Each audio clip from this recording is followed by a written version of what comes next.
travel with postage stamps now in my preferred stationery. What kind of psycho? Oh, I like it. I think that's very Gen Z of you, actually. Is it? Like, yeah. Oh yeah, they're Everybody's all going back all to analog. Are they? analog. Yeah. Oh, that's really good. Yeah. Right? It's heartening to endearing. hear. It's kind of Yeah. annoying though, some and it's like, no, we did this before you were born. Yes. We had postage stamps. Don't try and come at me with your postage stamps. I actually have a really good story. This weekend in Austin, Texas, I had a little girls' weekend over Valentine's and Maybe we would say a girls' weekend. girls' weekend. Not a Little girls weekend. Went to the little girls' room for a little girls' weekend. Thank you for that. But it was short. Okay. Yeah, okay. A short We had a girls' short weekend. girls' weekend. You see? Yep. Nope. Full word of choice. medium height Nope. girls. Thank you. Where do we put the comma sort of This is thing? your expertise. But we had a girls' weekend in Austin, Texas, and we were in a bar, and there were this group of girls who were much younger than us using a digital camera, and they wanted us to take their picture. Mm-hmm. And they tried to tell us how to work the digital camera. And we're like, oh no, honey. We got this. Like, we have those pictures, like printed pictures of us with the digital camera hanging on our wrists. Yeah. Like, no, yeah. we're a OG Yeah. digital camera. They don't respect the OG millennials. Yeah. So that is Older a thing, millennials. My mom's digital camera is just old enough. She like won't. Her technological abilities are like really poor, and we got her a digital camera like 10 years ago, and it's slow enough that there's like a delay between when she hits the button and then when it, Yeah. And she always Focuses, makes like it takes that minute to focus. It takes a little while to Yeah. focus, and she makes this noise. She makes all these little noises, but it'll be like, like before it clicks over. Which we all just lose our shit. That's You get so great, cute. You get great pictures because we're all like, laughing at it. yeah. Oh, that's so funny. Well, that's got to be on the podcast.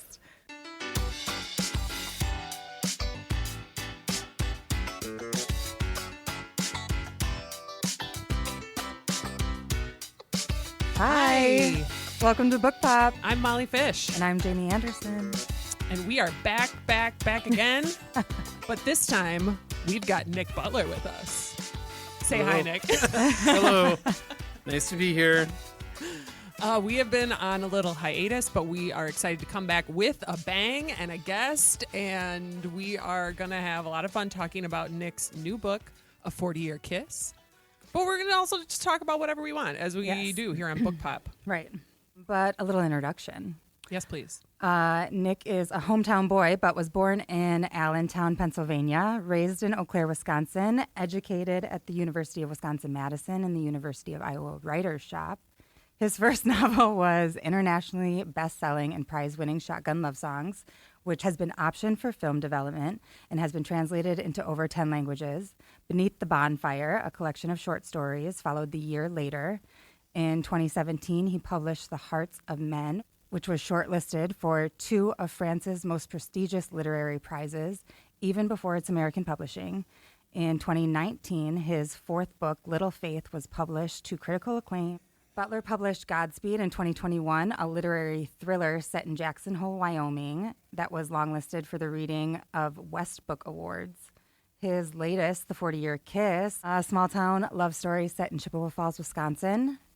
Nick lives on 16 acres of land adjacent from a buffalo farm with his wife and 2 children. Yay, Nick. Was that also right? That sounded pretty good. Hey, Yeah. great. Yeah, so impressive.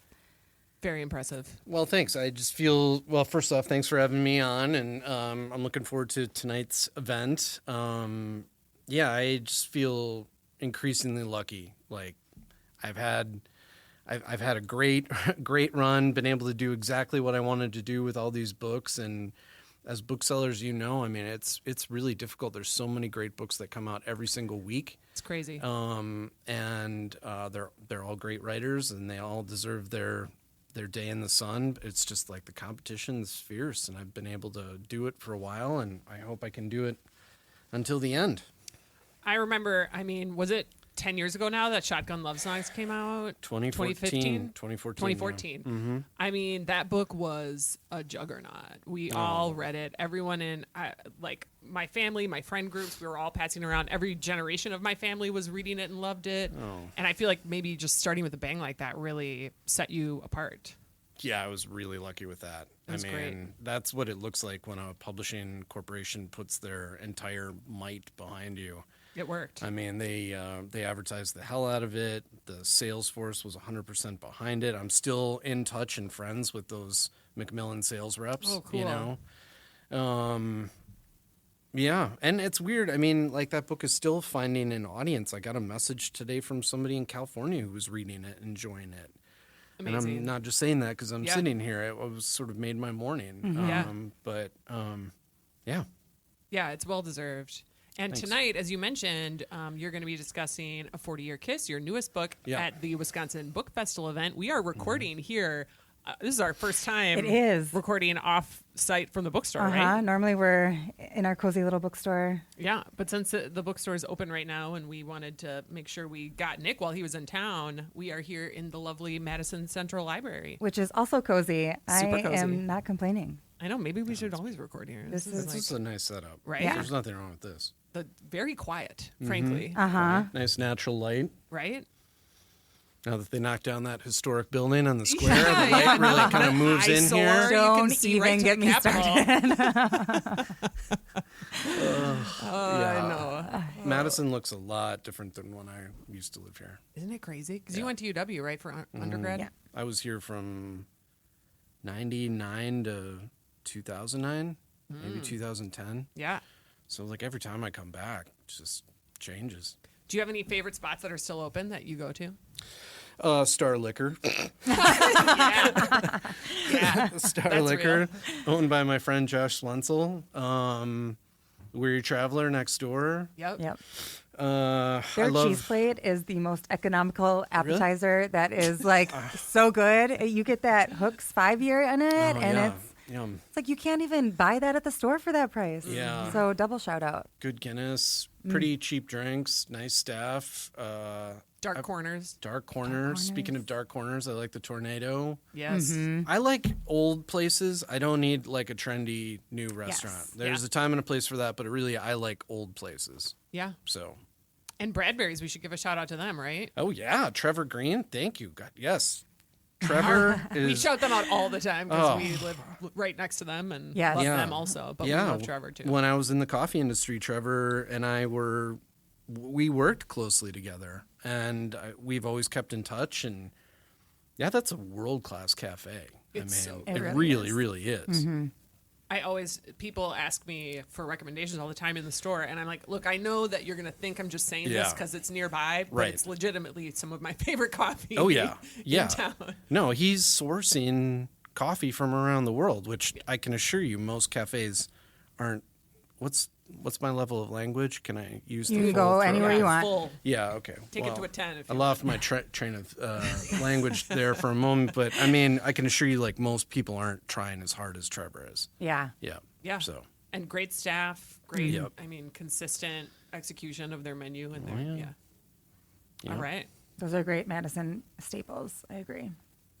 You mentioned how Shotgun Love Songs was such, you were shocked and grateful for that success. Yeah. How daunting was writing the second book or putting the second book out after that? Well, so I had written Shotgun Love Songs and Beneath the Bonfire both when I was at Iowa. Some of Okay. the short stories actually were written when I was here in Madison on the east side.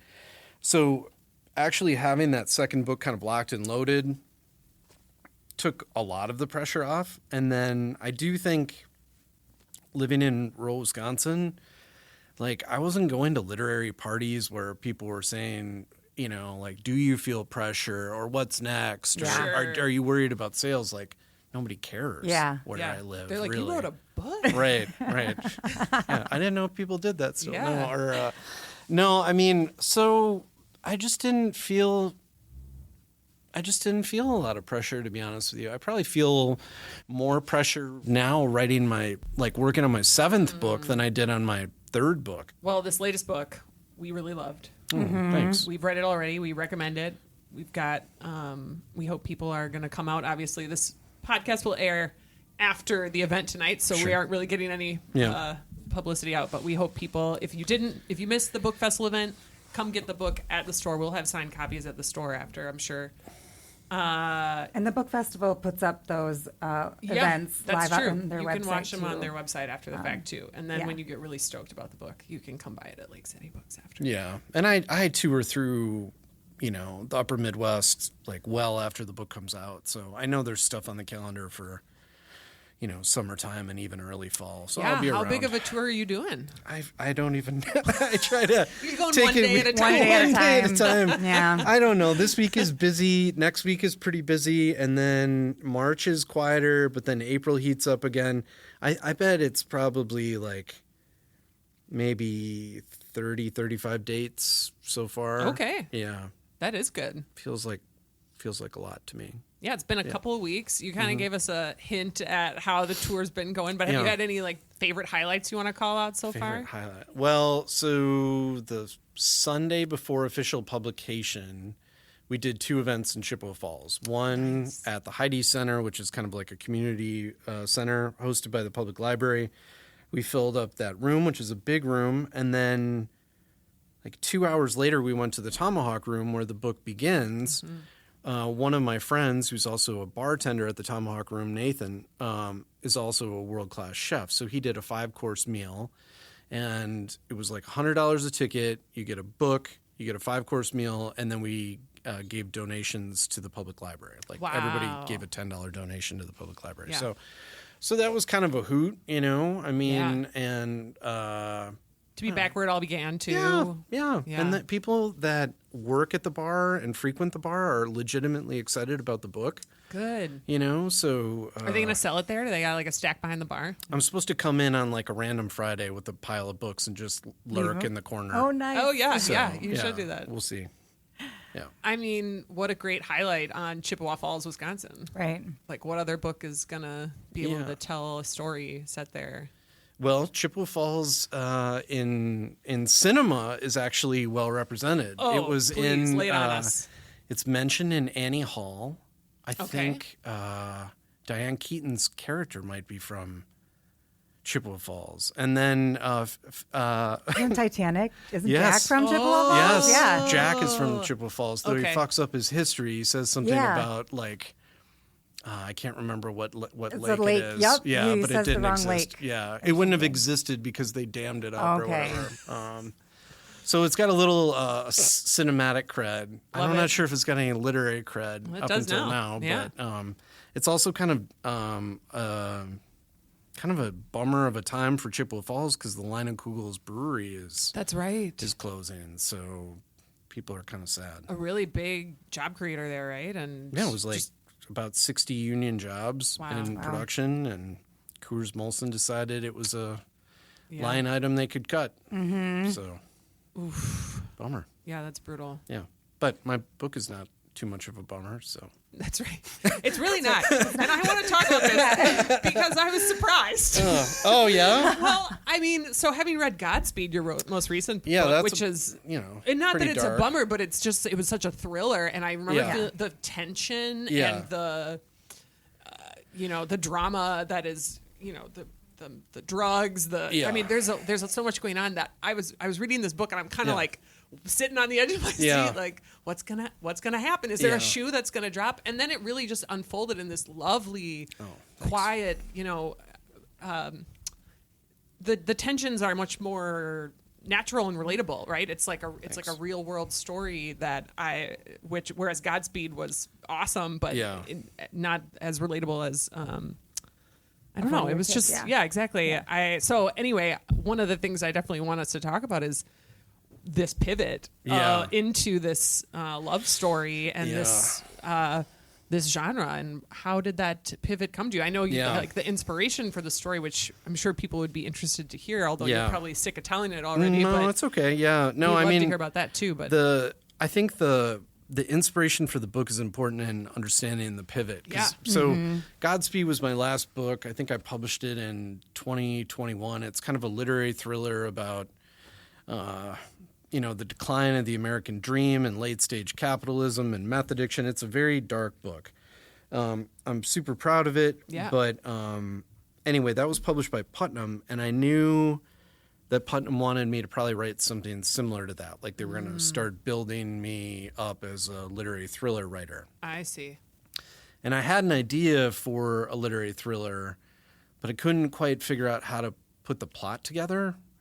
And so it was bothering me. I couldn't quite, I was thinking about it all the time and couldn't quite put it together. And then one night I was sitting at the Tomahawk Room in downtown Chippewa. I was just minding my own business, and there were two people like mid to late 60s around the corner of the bar from me talking, and I wasn't really paying them any attention whatsoever. And then I heard the man say something like, "I still dream about you. I dream about the nights we had together. I dream about kissing you. May I kiss you?" And I was like, holy shit, what the fuck is happening here? Like you don't normally, I mean, you don't really hear like that sort of poetry in the Tomahawk Room. The last thing that I heard that was even marginally romantic was so X-rated I can't share it. I would not share it here for fear of offending somebody in your audience. But anyway, I started blushing immediately, and I had this sense that something magical was going to happen. So I started taking notes on my telephone. And I expected that they were going to have this kind of chaste, brief kiss, but it was very passionate. Like it lasted a long time, and it was a good kiss. And then it just kind of went on like this, this romantic dialogue kept going on. At one point, the woman said, "You always used to have chocolates for me," and I thought, "Oh my God, if this dude pulls a chocolate out of his pocket, I'm going to lose my shit." But he didn't. And then they got up and left the bar. And to this day, like, I don't really know who they are. I don't know what they look like because I never really took them in. You know, I was so embarrassed of everything that I didn't look. But in that moment, I knew that that's the book that I was supposed to write. And I knew that it was going to upset like my career potentially because this other publisher wanted something, and they were well within their rights to not be excited about a second chance romance or something. But I've never worried about the marketing, because I think if you start to get worried about the marketing and what people expect of you, then you're just producing like a product. Right. Yeah. And if that's what you want to do, if you want to produce a product and you're okay with that, then that's great. I'm not judging you as the writer or artist, but that's not what I wanted to do. And so I just had to go with what I thought was right. Yeah, you got to follow your gut in those situations. Yeah. That's great. I'm glad that we got the story, because I remember hearing you tell that story at the Heartland Fall Forum, and we were all on the edges of our seat. I mean, everyone in that giant room was leaning in, like, what happened? And that's exactly right. I feel like there is a craving in our community right now, in the literary community, for that later in life second chance romance. Good. We hear it at the bookstore all the time, and there just isn't that. I mean, everybody wants a happy ending, but they also want the you don't baggage. Want to read about 20-year-olds. Yeah, they want. Right? No. Frankly. No. Life is hard. Bad stuff happens, and like we want people to pick themselves up from it and like be able to see ourselves in that. Yeah. Well, and the book is dedicated to Nora Ephron and Tom Waits, and before I began, I knew obviously what the beginning of the book was going to look like because of that incident. And I thought I knew what the end of the book would look like. I didn't really know what was between those 2 points, which is kind of part of my process, knowing the beginning and end, but not the middle. But I wanted to think about how I wanted people to feel, what the tone of the book was going to be like, kind of cultural equivalents. And I mean, one of the things that I kept thinking about with Nora Ephron and her movies was just, like when Harry Met Sally is really lovely and romantic and sexy in its way, but there's no sex on the screen. It's just two very smart people talking about the things that they love, and kind of sparring with each other and trying to decide if they're meant for one another. And I love that. I still watch that movie 3-4. I will watch that movie anytime it comes across the TV, anywhere I am in the Same. world. Stop and watch it. Yeah, and our kids are like that too. You know, they'll watch it, they get it. So, you know, thinking about her was important. Thinking about Tom Waits, who people don't really think of as like a singer of love songs, but he has some really beautiful kind of blue collar, small town love songs. Like "I Hope That I Don't Fall in Love with You,"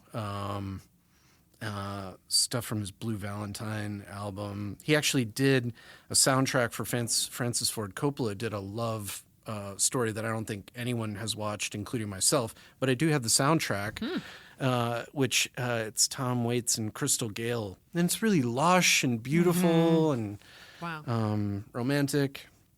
So anyway. My ex-husband loved Blue Valentine. Do you like it then or not like I it? mean, you know, Said it has connotation. But I'm familiar with it. Yeah. And I know I do know how romantic it can be. It can be, Yeah, for sure.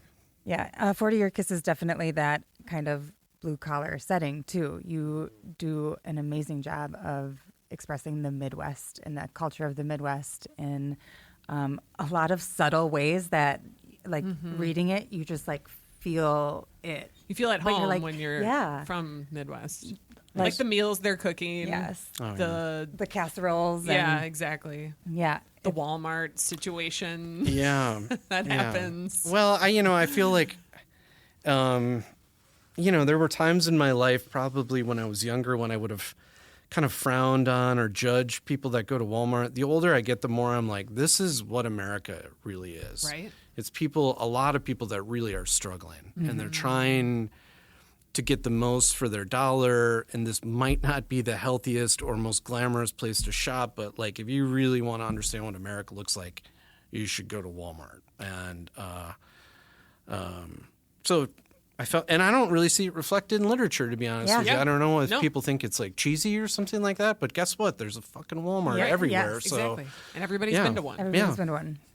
But the financial tension between the characters was a big part of it, and I feel like Yeah. that's a big Midwestern thing too, where we Yeah. don't really want to talk about it, and there are people with money. Or at one point, they're out at a fancy restaurant, and she's looking around, Vivian, the lead character, and she's like, "What do all these people do that they can sit here and pay for these expensive meals? There's like 30-something, 20-something. I think that every time, Yeah. and I'm very rarely in an expensive restaurant, but Yeah. when I am, I think that exact same thing all the time. Like, I just want to stop people and Oh be my like, God. "Excuse me, I'm sorry to interrupt your meal. Yeah. What job do you have that you are here?" Hey. Like, it's a crazy thing in Wisconsin. Like, Molly, yeah. right? The last real person job that I had before writing was at Star Liquor, actually. Prior to that, I was a coffee roaster here, working with Trevor. And I think the most that I ever made was like $35,000 a year, right? And so now, like, I'll hear about students at UW Stout, for example. They do a really good job with job placement. They'll have 2 job offers before they've even graduated. I'm like, Wow. what the fuck? That wasn't happening in 2002. No. I mean, you just took whatever job you could. Yeah. Especially here in Madison, it was Oh, brutal. yeah. It's you know? still pretty rough out there, I think. Yeah. And even as a business owner, like I created that job because it was the job that I wanted, but Yeah, not right. because it was going to make me a ton of money, right? Right. To own an Yeah. independent bookstore, it's not like a Right. super Oh, yeah. lucrative profession. Yeah. But it's crazy. I don't go to fancy restaurants. Let me put it that way. But we loved the relatability of this book and the characters. Nice. And I realized that I pivoted right into the talking about the book without any of the other stuff we were going to talk about. Well, we also didn't give a synopsis yet, although the Tomahawk Room. Yep. You got it. The story. Nailed it. Yep. I've even been there. Take 3. I've even been there. Yes. Oh, Which is extra points. I know. Tell us your Tomahawk Room Yeah, story. why were you there? Um, Where are you? Sorry. Okay, where are you from? I'm from Edgerton, Wisconsin. Uh-huh. So we used to go up Chippewa Falls. Yep. We spent a lot of time in Minocqua and Boulder Junction, Yeah. and we would just bar hop with family. And Okay. I've been there. Why that was I a saying good that? because we were going to talk about the synopsis of the Oh, book, yes, but it is a synopsis of the good preface of that's the opening scene of the book. Yeah. Two people in the Tomahawk Room bar, Chippewa Falls, an older couple reconnecting. They were divorced 40 years ago. I mean, it's weird to give a synopsis now that we've been talking about it. You're going to like paste it in at the beginning? Talked about everything. Just come by the book and read the book. You'll figure it out. Yes. And we don't want to give too much away about the actual plot. I'm also trying to figure out, like, people to be excited. did we do what are you reading? Because we both already read this. Like, have we? We've probably already talked about it, and everybody knows. It went off the rails pretty quickly, but I think in a great way. And we got, it was everything I wanted to be talking about, and the listeners can, catch up or stop listening. I am curious what you are reading and what you've read recently that you liked. So I'm reading from the 33 and a Third series. Johnny Cash American Recordings, which is part of like some deep research for a project I will write in the future. I'm reading a book called Norwegian by Night, which is pretty good. Have you read that one? It's kind of like a clever literary thriller about an elderly character who's protecting a young. It's kind of like the plot of The Professional in a way, that old movie. Okay. But it's set in Norway. But the book that I'm super excited to tell like a Wisconsin audience is that there's a friend of mine named Matt Mavis. He's working with a small press called Heron Press, and about a year ago he released a book called Letters to Matt LaFleur. So Mavis is a giant. You should totally be carrying this book. I'm It's already amazing, into it. Okay, so Mavis is a giant Packers fan. After every Packers game, he writes Matt LaFleur a letter on a typewriter. And then he like types the outside of the envelope on a typewriter and mails it off. And these letters are exquisite. They're profane and hilarious. Mavis himself is a coach, so he'll like go to certain plays and be like, please tell me what advises you to choose this fucking play in this situation. So I read the book and loved it, and I just give it away to friends. It's beautiful. It's got pictures of him and his friends at Lambeau. It's got the box scores in it. It's an expensive book. It's like $45, but if you're a Packer fan, and it's an art book, right? So then Mavis and his publisher asked me to do the introduction for the next season, which I was fucking delighted. They didn't have to pay me anything. I was just like, yes, sign me up. I'm on board.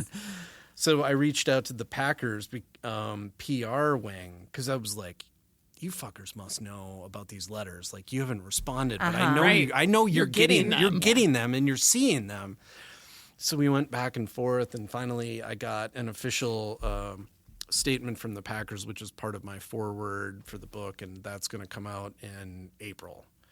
Amazing. And I plug it not for me because I won't make any money off it, but it's such an interesting, unique project, and if you love the Packers or pro football, it's like a great gift.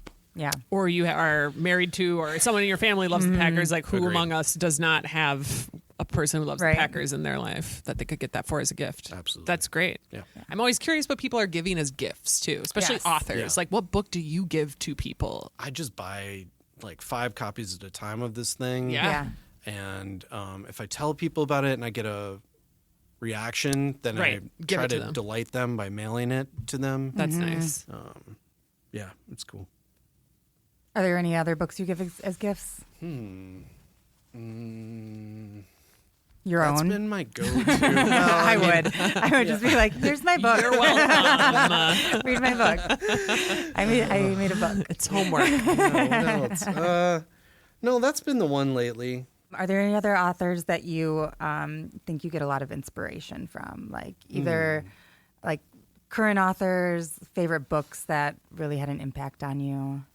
No, that's probably countless. Yeah, it's kind of impossible to answer, but I love Anthony Bourdain. I love Jim Harrison, Annie Proulx, Renee Denfeld, active author out in Oregon. I really like her work.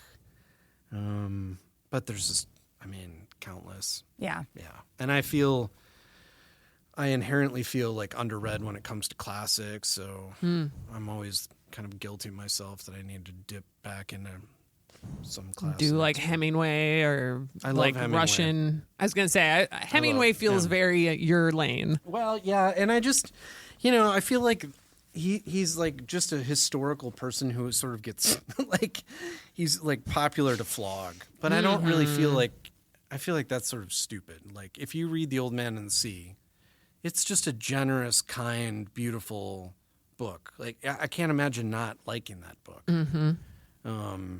I love Steinbeck. Yeah. Those are good classics. Sounds like you're doing fine on the Yeah. classics. I mean, those feel important to me. Yeah. Yeah. One of the books I wanted to bring up as like really I thought about a lot when I was reading A 40-Year Kiss was Still True by Maggie Ginsberg. Oh, yeah. Mm-hmm. Which it felt like there were a lot of parallels in the small town Wisconsin setting, the secret family revelations, the alcoholism as a main, source of conflict. And I was like, man, what is this just like Wisconsin? They're both so Wisconsin stories that they are just going to end up having these parallels, or maybe I'm just seeing parallels where I don't know. I really loved both books. Yeah. And so I just was curious if you've read that and what I you have think. read it. I think I blurbed it too. And I think you might have. You're right. And Maggie's a friend of mine. And Yeah, we love Maggie.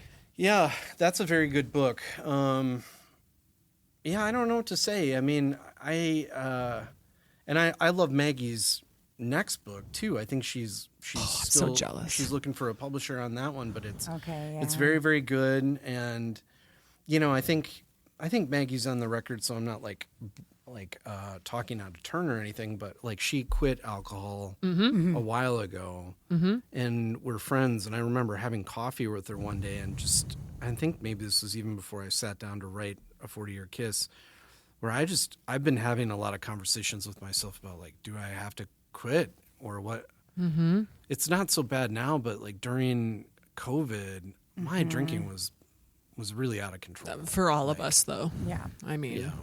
Well, and it's also, that's part of the Wisconsin culture too. Drinking Yes. is such an acceptable Yep. pastime. Yep. And it's part of everything we do. We go to a Packer game. What do? We tailgate. We Right. drink. Like, Right. it's such a part of our social environment. And Yep. It really is. Yeah. Yeah. And I also just, as a human being, I love, I just love the way that alcohol makes me feel. And I don't know, I'm like scared to give that up, like the first sip of beer is really like, a cold beer at the right moment or a glass of red wine. I don't know. the descriptions of the wine cellar that Charlie had in Yeah. A 40-Year Oh, yeah. Kiss, I was like What a dream. drooling. Or even, when it's a hot day and he's having a couple of cold beers and it kind of creates some conflict. And I remember thinking that too, of like, yeah, but you got to have the beer. It's and a nice it's day. such a, right. Yeah, I know. It is I had such that cold beer. It's so built into how we live our lives that it's like, it is hard to imagine life without it. Well, and I think the book is, the book has kind of been marketed as a romance, which I don't really have a problem with. I mean, I just want the book to find its readers. I didn't really know how to write a romance, though. I'm just writing my book. But one thing that I was thinking about is, things that people love. And if you're an alcoholic, you love alcohol. Vivian, in a way, is kind of in love with being like a martyr. And she's in love with being just in Chippewa Falls and maybe not leaving. Sometimes she feels like regret for never being able to leave. But it's about the ways in which we can love things, and they hold us up, too. They kind of stymie our growth. Yeah, great point. And I went into it because it does feel very marketed as a love story. But I was also like, but it's Nick Butler. And I know there's going to be so much more than just that, which there obviously was. But I was still surprised by how romantic it was, I think. I think you did a really good job without writing or trying to write a romance. It was very romantic. Thanks. And I found it to be, like I said, like the relatableness of the romance of their just like he's love bombing her at some points with all this there's with just, like, stuff something that she very- doesn't really want. And it's kind of she starts to pull away, and I'm like, ooh, been there, girl. or been on the other side too, when you're like way too into it, and like it was a great exploration of like trying to figure it out and the second chanceness and having to dig through their pasts and learn about each other again. And because he is so like the desperation of Charlie comes off so heavy, but it's in such a tender way that you're rooting for him the whole time. We need to mention Jesse because that character, which is a spoiler you can alert. do a spoiler alert. Okay, spoiler Stop alert. listening now, pause, and go read the book if you don't want a spoiler, and then come back and you can listen to us talk about Jesse. Where did this character come from? Like, did you just want something hiding there to like be that kind of thriller element that came out and changed the story a little bit? Well, I think one thing that so before I started writing, I had to think about, okay, who are these two people in the bar? Why did they fall apart? Why does he want to come back together now? And why is he so desperate? And what would have kept her in place? So I kept thinking about, like, she must have had responsibilities. And that's part of the reason why she's poor too, right? I mean, she's had to travel, take care of people at the expense of her own life or broadening her own horizons or her education. There's like a moment where she's looking at pictures in his house where he's been to, college or he's been on a honeymoon, and she's like, I've never been really anywhere. Yeah. So I think that's where Jessie came from, and her specifics of her character were kind of a surprise to me, but I did need to like figure out a way, like why wouldn't that character then come looking for Charlie? Okay. I don't know, this is kind of like a longer anecdote, but it leads up to I don't know, as long as we have a spoiler alert. Yeah. The ending is very happy, right? Yes. You have this, and I think if they turn it into a movie, I doubt they will fucking change anything with the ending, because I think it's a good ending. Yes. That ending came from something that was in like my Instagram algorithm, where I kept seeing this video of a little boy at a Detroit Red Wings hockey game. And the camera she was super adorable. He's got to be like 3 years old. He's there with his mom and dad. The camera would shoot to him. The crowd go bananas, right? Because it's just like the crowd So much wanted joy to delight him, right? And then the camera would pan off to like two attractive young people in their 20s, maybe in the opposing, gear. And the crowd would boo, and then they'd go back to the kid, and the crowd would go crazy, and it keeps getting louder and louder. And I was like, man, like the world sucks right now, but it doesn't totally suck. Yeah. We're still like we're not what's happening necessarily in politics. We're people that believe in one another, that are good. And I love the idea of somebody like her being there in the stands when the crowd is going crazy. And these two people that have had kind of a tough go being celebrated, Yeah. That's a great explanation. I loved the ending. I remember feeling like the tingles and the feels, and it did feel very built cinematic. Up. Yeah, it was cinematic for sure. You can picture it. So we need to ask who's playing Charlie and Viv. Oh yeah, So who would you cast in a movie? Who would I cast? Well, I mean, I love the idea of reuniting two actors, actor and actress that have been together in a prior movie where perhaps they had chemistry. So, but I don't know like what the winning combination is. I mean, I'd love to see Kevin Costner and Susan Sarandon, Kevin Costner and Rene Russo, Nicolas Cage and Elizabeth Shue. I don't know. Nicolas Cage. Kevin Costner actually was one that I thought of. I have to say, because of maybe the blue collar kind of like mopiness sometimes, or even just the railroad background. I was like, I can picture him on a railroad. Yeah. Whereas like we've talked about like Tom Hanks and Meryl Streep, right? First, but Tom Hanks I can't like picture on the railroad for some reason. No, fair enough. Or it gives me very Polar Express. Right. But Meryl Streep to me also, I was picturing her with some of her more quiet roles and her, kind of when she can do her very inward, the way Vivian would kind of shut down sometimes and shut him out. And I was like, ooh, I can just see Meryl Streep's face doing it. So that was my big inspiration as I was reading it, for sure. Yeah. Those were great examples you gave, though. Yeah, I agree. How about you? What did you think, I saw Jamie? Meryl Streep too because you also mentioned it. Yeah. Yeah.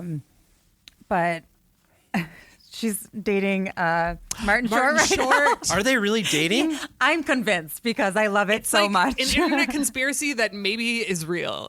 I think Because I read something like 2 months ago, and I remember feeling like, oh, that would be lovely. it would but be adorable. but But I they were don't just know. at the I just wanna SNL believe it. celebration this Yeah. weekend together, sitting together. And so everyone's and they're like, on the red carpet all the time. They just did the murders in the building Yeah. together. So Yeah. but they're a couple in that. So I I'm don't just know. convinced it's true. Because He's I not. love That would it. be I lovely. mean, Martin Short though. I can't picture him as I know, Charlie. he's I gotta not. say. I kind of like a sneaky pick would be Yeah. Paul Giamatti and Virginia Madsen. They were together in what's that one called? Oh, Paul Giamatti would be- Sideways. The, Yes. Yes. the Wine Yes. movie. I also just love Viggo Mortensen. So like whoever Yes. they could He pair could him be. with. Yep. He could be I really would love broody. But Time will tell. We'll see. I know it really. You can picture it. I think you do such great descriptions, and so I hope Chippewa Falls gets another cinematic shout out. Wouldn't that be cool? It really Yes. would be. yeah, It really would I be. would love it. Yeah. Thanks so much for being with us. My pleasure. And good luck tonight. Thank you. Sure, it's going to go great. I hope We'll be so. there. Alrighty. Yep. Everyone read A 40-Year Kiss by Nick Butler And all of his other books. and all of his other books. We have those too. Yes. Is there anything coming up next that you want to plug? Oh. Or anything that we. Well, I've been working on a sequel to Shotgun Love Songs. Yes. So I kind of have to get that done. Yes. I started Yes, it. we need it. Yeah, at the beginning of like last year, and then I got kind of embroiled in a political campaign. But I need to get recentered and back to writing all the time. That's very exciting. Yeah. For all of us Yes. fans. Can't wait. All right. Thanks for listening. We'll see you at the bookstore. Yay. Bye. Bye.